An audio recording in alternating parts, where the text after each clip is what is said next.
ஒரு வார்த்தை உங்கள் வாழ்க்கையை மாற்றும். ஒரு வார்த்தை ஒரு மாபெரும் சாம்ராஜ்யத்தை உருவாக்கும். அதே ஒரு வார்த்தை அனைத்தையும் அழிக்கும். உலக வரலாற்றை சற்று உற்று நோக்கினால் ஒரு உண்மை புரியும். இன்று நாம் கொண்டாடும் மாபெரும் தலைவர்கள், சிந்தனையாளர்கள், வெற்றியாளர்கள் அனைவருமே ஒரு கலையில் மிகச்சிறந்தவர்களாக இருந்திருக்கிறார்கள். அதுதான் பேச்சுக்கலை. அவர்கள் கத்தியை விட கூர்மையாக வார்த்தைகளை பயன்படுத்தினார்கள்.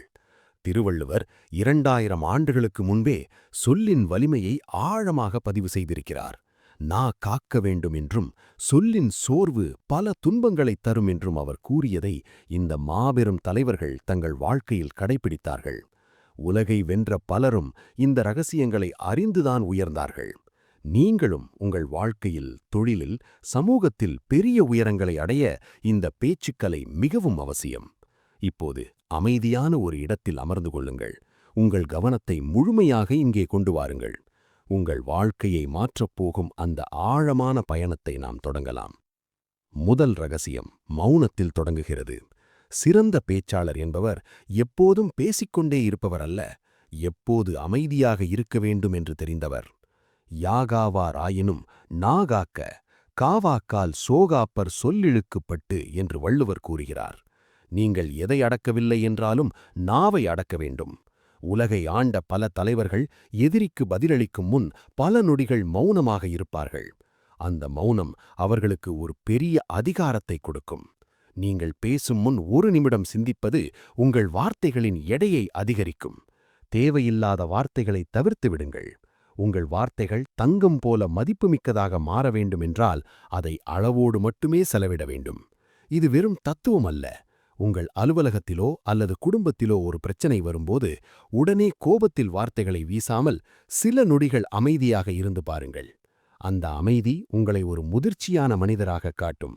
உங்கள் பேச்சை மற்றவர்கள் கவனிக்க இந்த மௌனமே முதல் படியாக அமையும்.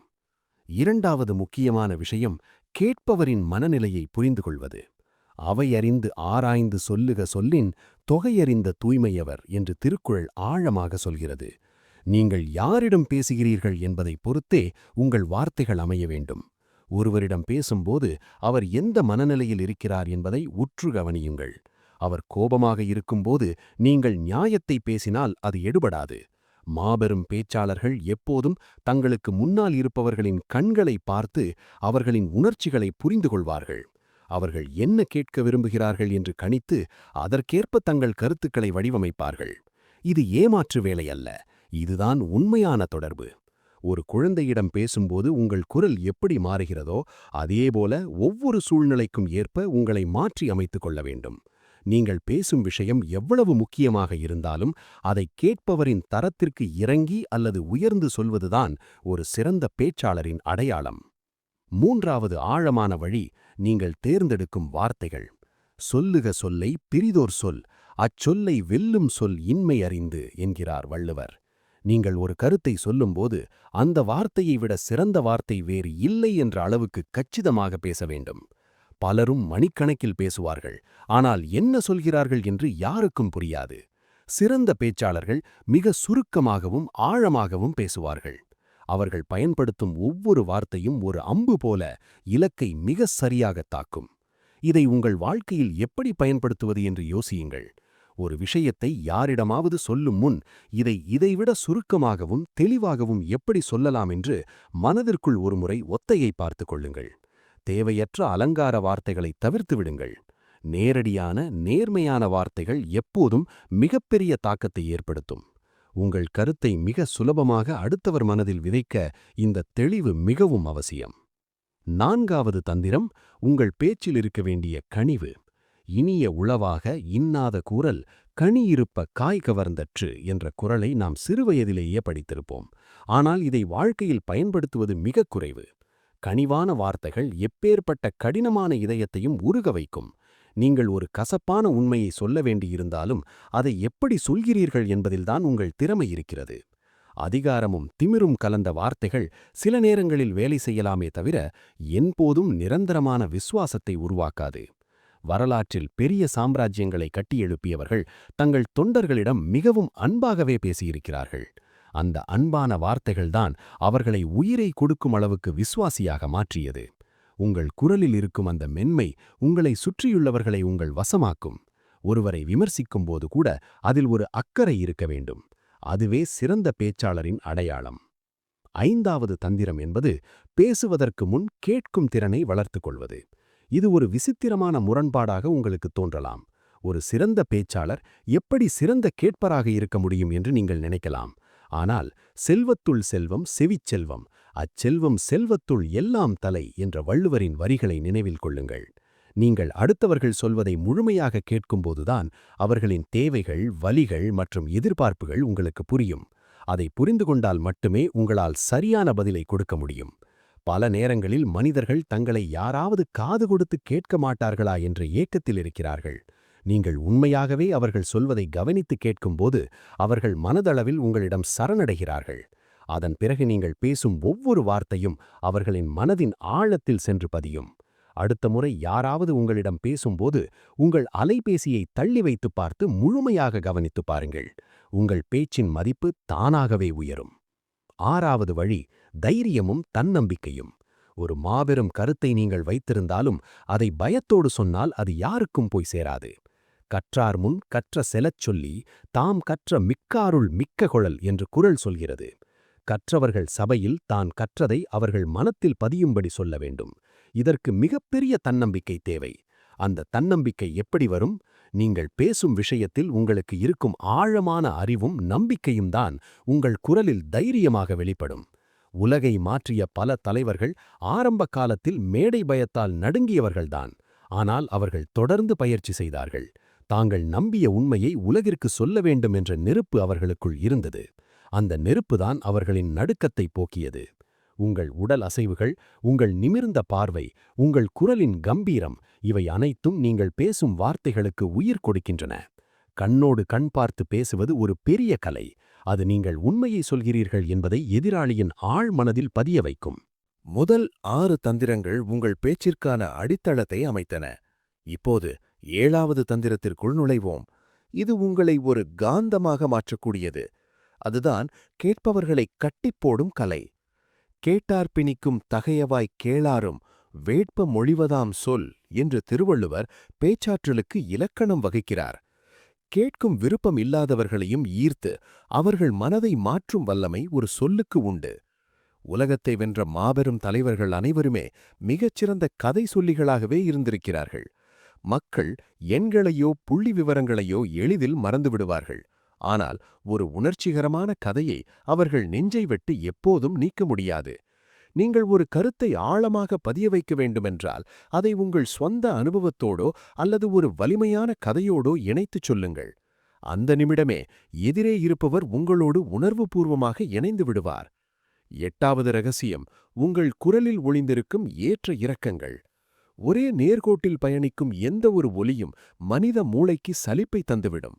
மிக முக்கியமான ஒரு விஷயத்தைச் சொல்லும்போது உங்கள் குரல் சற்று தாழ்ந்து ஒரு ரகசியத்தை பகிர்வது போல இருக்க வேண்டும். உங்கள் பேச்சின் நடுவே நீங்கள் விடும் அந்த சிறு மௌனம் கேட்பவர்களின் கவனத்தை முழுமையாக உங்கள் பக்கம் இழக்கும். இதைத்தான் குரல் வளம் மற்றும் ஏற்ற இறக்கம் என்று சொல்கிறோம். வரலாற்றில் மாபெரும் கூட்டங்களை கட்டிக்காத்த தலைவர்கள் அனைவருமே இந்த குரல் வித்தையில் சிறந்தவர்கள். எங்கு அழுத்தமாக பேச வேண்டும், எங்கு அமைதியாக வேண்டும் என்ற அந்த வித்தை உங்களுக்கு தெரிந்துவிட்டால் உங்கள் வார்த்தைகள் கேட்பவர்களின் நாடி நரம்புகளில் ஊடுருவிச் செல்லும். நீங்கள் பேசத் தொடங்கும்போது அடுத்த வார்த்தை என்னவாக இருக்கும் என்ற எதிர்பார்ப்பை உங்கள் குரலின் ஆழமே உருவாக்க வேண்டும். 9வது தந்திரம் என்பது வெறும் தந்திரமல்ல, அது உங்கள் வாழ்வின் அறமாக மாற வேண்டும். வாய்மை எனப்படுவது யாதெனின் யாதொன்றும் தீமை இலாத சொழல் என்று வள்ளுவர் உரைக்கிறார். நீங்கள் பேசும் வார்த்தைகளில் உண்மை இருக்க வேண்டும். அந்த உண்மை யாருக்கும் எந்த தீமையும் தராததாக இருக்க வேண்டும். நீங்கள் எவ்வளவு அழகாக பேசினாலும் உங்கள் வார்த்தைகளில் நேர்மை இல்லை என்றால் அந்த பேச்சு உயிரற்றதாகிவிடும். மக்கள் உங்கள் வார்த்தைகளை மட்டும் கேட்பதில்லை, வார்த்தைகளுக்கு பின்னால் இருக்கும் உங்கள் நம்பகத்தன்மையையும் உணர்கிறார்கள். ஒரு தலைவன் ஒரு சொல்லைச் சொன்னால் அவன் அதற்காக உயிரையும் கொடுப்பான் என்ற நம்பிக்கைதான் மக்களை அவன் பின்னால் அணிவகுக்கச் செய்தது. உங்கள் தனிப்பட்ட வாழ்க்கையிலும் சரி, தொழில்முறையிலும் சரி, நீங்கள் கொடுக்கும் வாக்கும் பேசும் உண்மையும் உங்களை ஒரு இரும்பு கோட்டை போல பாதுகாக்கும். சொல்லில் சுத்தமிருந்தால் உங்கள் குரலுக்கு தனியான ஒரு சக்தி கிடைக்கும். 10வது முக்கியமான விஷயம் எதிர்ப்புகளையும் விமர்சனங்களையும் கையாளும் விதம். ஒரு சிறந்த பேச்சாளர் என்பவன் எல்லாரும் கைதட்டும்போது மட்டும் சிறப்பாக பேசுபவன் அல்ல. தன்னை நோக்கி கடுமையான கேள்விகளும் விமர்சனங்களும் வரும்போது நிதானத்தை இழக்காமல் இருப்பவன்தான் உண்மையான வெற்றியாளன். உங்களை யாராவது வார்த்தைகளால் தாக்க முற்படும்போது உடனடியாக அதே ஆயுதத்தை எடுக்காதீர்கள். அங்குதான் உங்கள் முதிர்ச்சி வெளிப்பட வேண்டும். ஒரு மெல்லிய புன்னகையோடு அமைதியான குரலில் நீங்கள் அளிக்கும் ஆழமான பதில்தான் உங்கள் எதிரியின் மிகப்பெரிய தோல்வியாக அமையும். பொறுத்தார் பூமியாழ்வார் என்பது வெறும் பழமொழி அல்ல, பல சாம்ராஜ்யங்களை காப்பாற்றிய ராஜதந்திரம். உங்களை நிதானமிழக்கச் செய்து வேடிக்கை பார்க்க நினைப்பவர்களுக்கு முன்னால் உங்கள் ஆழமான அமைதியையும் உறுதியான வார்த்தைகளையும் காட்டுங்கள். அது உங்களை ஒரு அசைக்க முடியாத சக்தியாக மாற்றும். 11வது ரகசியம் நாம் என்ற உணர்வை ஏற்படுத்துவது. நான் என்ற அகந்தையை விட்டுவிட்டு நாம் என்ற வார்த்தையை பயன்படுத்தத் தொடங்குங்கள்.